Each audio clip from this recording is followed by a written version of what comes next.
Well, Federica, thank you. Thank you very much. And thank you for your personal leadership. President Tusk and President Ghani, Secretary General Ban, Chief Executive Abdullah, Your Highness, Your Excellencies all, and friends all. I'm personally really delighted to be here with everybody today.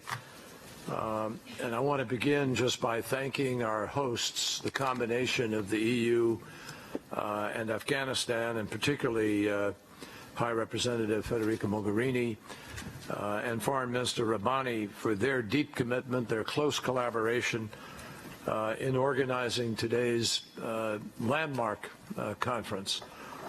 The European Union has been an absolutely essential partner to the Afghan government, to the United States, to the broader international community, and we have all worked together. I look around this room, I look at the numbers of flags, the numbers of people here, ministers, the numbers of organizations, and it is genuinely, in the context of the challenges we face in the world today, an extraordinary gathering with enormous potential, and I'll speak about that in a moment.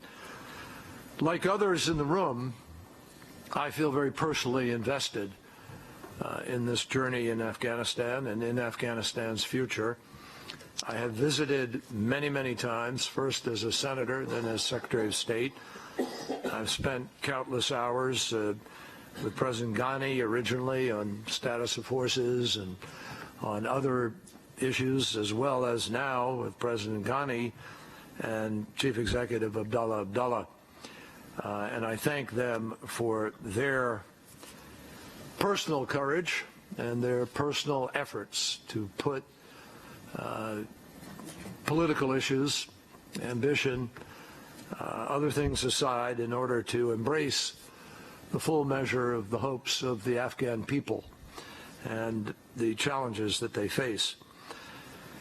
Despite the many challenges, and we've heard about them from each of the distinguished speakers thus far, I am genuine when I say that I come here with an enormous sense of confidence about the future. And the reason is partly because year by year, our shared effort, one of the largest international coalitions ever assembled and maintained over a sustained period of time, is in fact yielding encouraging dividends. And I ask everybody here to measure that. Each speaker has focused on one component or another of the changes in Afghanistan, but I just want to highlight a few others. Since we joined forces 15 years ago, it's hard to believe 15 years ago, but since 2001, maternal mortality in childbirth in Afghanistan has gone down by 75%. Average life expectancy has risen from 42 years to 62 years. Access to basic health care has skyrocketed from 9% to 67%. In 2001, there was only one television station, and it was owned by the government. Now there are 75 stations, and all but 2 are privately owned. Back then, there were virtually no cell phones, 0. Today, there are 18 million cell phones covering about 90% of residential areas connecting Afghans to the world. Now, everybody here understands the violence that has plagued Afghanistan for decades, and it has left very deep wounds, and those wounds will take time to heal, particularly when new attacks by the Taliban and other armed opposition reopen those wounds or simply refuse to let them heal. This conference today is another both remarkable and important demonstration of our strong commitment to the people of Afghanistan. And it is, frankly, further evidence of our conviction that the progress made thus far is only the beginning. We know that Afghanistan is going to continue to develop socially and economically. We know the Afghan people are, broadly writ, committed to peace and security, and that is something that they have been denied for too long by a small group of armed insurgents. We all know they deserve a brighter future, and we're all here because we're committed to that. Last week, the Afghan government announced a peace agreement with a militant group headed by Gulbuddin Hekmatyar, one of the country's most notorious figures.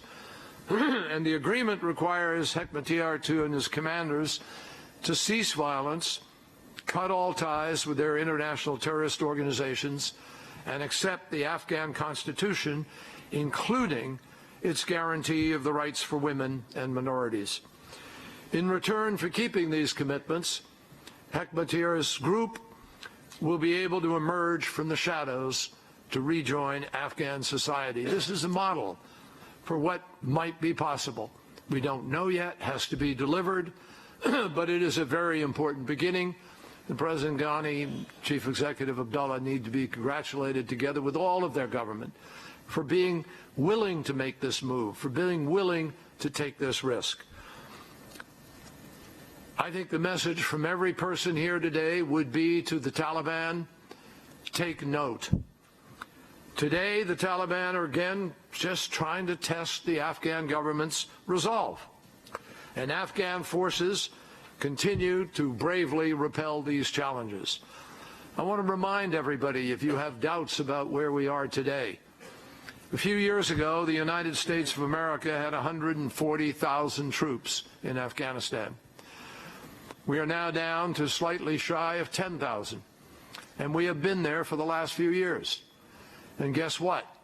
The Afghan army, an army of 190,000 forces and a police force of 160,000, 320,000 strong in the security sector, have stood up, have resisted, have fought back within their current capacity, which we all have the ability to grow even further.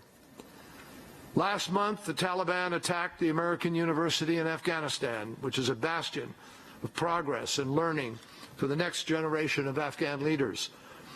A movement that attacks Afghanistan's youth, my friends, has no legitimacy whatsoever to claim to lead the country's future. There is a path forward towards an honorable end to the conflict that the Taliban have waged. It is a conflict that cannot and will not be won on the battlefield. A political settlement negotiated with the Afghan government is the only way to end the fighting, ensure lasting stability, and achieve a full drawdown, ultimately, of international military forces, which is their goal. So let me repeat it. Their goal of ridding Afghanistan of external forces will not occur by the demand or by the continued insurgency. It will come through peace. Make no mistake, the world community fully recognizes the stakes, and that is why at the NATO Warsaw Summit in July, the United States and other donors pledged to continue supporting the country's security needs through 2020. And I think everybody here at the table knows and understands that if this progress continues and we continue to see the possibility of Afghanistan free and whole and stable in the future, no nation, I think, will walk away. In 2012, in Tokyo, donors, including both states and international financial institutions, came together to pledge extraordinary levels of assistance over 4 years and to agree on a mutual accountability framework, which codified the partnership between the Afghans and the international community. Through that framework, the Afghan government committed to reforms that would move Afghanistan towards self-reliance, and the international community, in turn, pledged to continue financial support through 2016. The Taliban and their allies cannot wait us out. That's an important message. That is a message that will leverage talks. It is a message that will excite the possibilities of people having confidence to buy in to the peaceful future. And that is why we are here once again today. We will not abandon our Afghan friends. Now, the past 4 years have not been easy, but Afghanistan's upward trajectory continues. President Ghani and Chief Executive Abdullah deserve credit for coming together following the 2014 elections. And I can tell you, that was not easy. The united government has faced challenges and stresses, as all governments do. Tell me the government today in the world that isn't facing some kind of challenge of governance. But here's the bottom line. Afghanistan's leaders are committed to and want a better future for their country. And they have demonstrated a rock-solid commitment to achieving self-reliance, and they have done so by holding themselves accountable to a standard of transparency and accountability that we all can measure. 2 years ago in London, the Unity government renewed its pledge to the donor community that it would take a number of steps to improve governance, to get its own house in order. And guess what? It has made good on those promises. It is starting to march down that road with ever greater confidence and determination. One of the greatest risks to the country, as we all know, is corruption. And this government has made progress in trying to clean up the system, most notably by requiring that all senior officials declare their assets, a standard of responsible governance around the world. The government remains determined to enforce this standard. And in August, Afghanistan inaugurated new anti-corruption justice center, which is committed to prosecuting corrupt officials and doing so without outside pressure or influence. The government's revenue performance, as you just heard from President Ghani, who announced that 3 months ahead of time they are where they promised to be, that performance remains strong as well, despite the many security challenges that it faces. And this summer, Afghanistan completed its accession to the World Trade Organization, and it has negotiated a new extended credit facility with the International Monetary Fund. President Ghani and Chief Executive Abdullah are also focused on the vital work of reforming Afghanistan's electoral system. I urge them to move forward as a matter of urgency to appoint electoral authorities and unveil a realistic time frame for parliamentary elections. The right to choose one's government representatives through credible, free, and fair elections belongs to each and every Afghan, and that certainly includes Afghanistan's women. Where women are both secure and empowered to exercise their rights, we have all learned, particularly in the dawn of the 21st century, but also in the history of the 20th century, that where women are empowered to exercise rights, societies are more prosperous and they are more stable. That is not true occasionally. That is true everywhere where you have women empowered and participating. The Afghan government deserves extraordinary credit for improving not just the numbers of girls in school, but women's representation in government and helping them to improve their socioeconomic position in society. Under the Taliban, the only right women enjoyed was the right to remain silent and hidden. In the Afghanistan of today, women hold 69 seats in parliament, 4 cabinet posts, 2 provincial governorships, and 1 out of every 4 seats on elected provincial councils. There are also more than 160 female judges. And while 15 years ago those very few children, girls were in school, as we've heard President Ghani and others relate, today's 3 million girls are getting education. But here's the importance of it. It's not just that girls are going to school today. We've been at this for 15 years. And a whole generation of children started to go to school 10 years ago, 11 years ago. And for those who are 9 and 10 years old or 12 years old, today they're adults, young adults, participating in society, going to university. part of those people presenting their resumes to President Ghani to help with the future of Afghanistan. That's how transformation takes place, and that's why our longevity, our prolonged commitment is so critical to this transformation. The gains made in recent years are absolutely indisputable, but they're also fragile. Collectively, we have a responsibility to ensure that positive changes continue and that they become permanent. To that end, I can assure you that even after our election in the United States of America, I have absolutely no doubt the United States is going to continue. There will be a renewed commitment, and the next administration will remain at this table as committed as we are today. And we pledge to deepen our strategic partnership with Afghanistan and to work with Congress to provide civilian assistance at or very near the current levels on average all the way through 2020. That is our financial commitment. And we expect to continue a significant, though gradually declining, level of support as Afghanistan later becomes more self-reliant through the end of the transformation decade. We look forward to hearing other pledges that are made over the course of this conference. Every person here has a key role to play, but let me just say there are several countries that actually could help come together, and I urge Russia, China, Pakistan, India, and Iran to think about the special role that they could play in this region in order to help make a major difference, not only in the long-term economy and future and social structure of Afghanistan, but in reaching peace with the Taliban.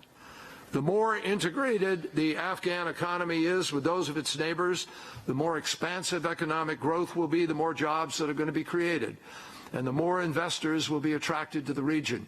And I just remind everybody, you know, when we started talking about the drawdown from 140,000 troops to 10,000, everybody said, well, my God, what's going to happen to the Afghan economy with the withdrawal of those kinds of funds and that kind of spillover into the economy? Well, Afghanistan has made that transition. We've made that transition. And ultimately, sustainable growth will depend on the private sector. So it's up to the Afghan government and the leaders throughout Central Asia to create the kind of investment climate that will serve as a magnet to capital and thereby unlock the full potential of Afghanistan and the entire region. It's also important to remember that the pledges we make here are only as valuable as the degree to which they are implemented. We have to make sure that the funds we invest are wisely spent and they go as far as they possibly can. With that in mind, the United States joins with other donors today to work closely with the Afghan government to improve the efficiency with which they deliver our aid. And I just underscore, this is a goal that our Afghan partners share. Their strategic vision is reflected in the new Afghan National Peace and Development Framework, the National Priority Plans, and the renewed mutual accountability indicators that will be endorsed today. And these documents will serve as the blueprint for all of our assistance going forward. They will also enable us to hold each other accountable in the years to come. So, colleagues, we cannot forget what has brought us to this effort. 15 years is a long time. I don't know of any other opportunity where as many nations have come together in a coalition, except at the United Nations itself, and stayed as committed to an ad hoc effort that is outside of the UN in some ways. I know many of our nations have now committed far more to this undertaking than we ever thought we were going to, and that is both in blood and in treasure. And I also know that the progress that we've made together, though substantial, is often overshadowed by what is blown up in the media as the challenges that still plague the people of Afghanistan.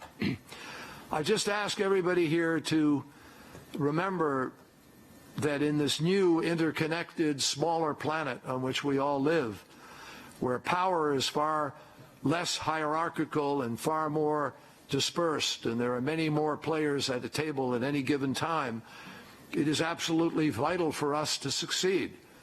There are not a lot of examples of that. And what we see that we are fighting against is connected, whether it's the attacks in Paris or in America or in Belgium or anywhere. If we don't succeed at this, we all know that we face a more complicated challenge in many ways.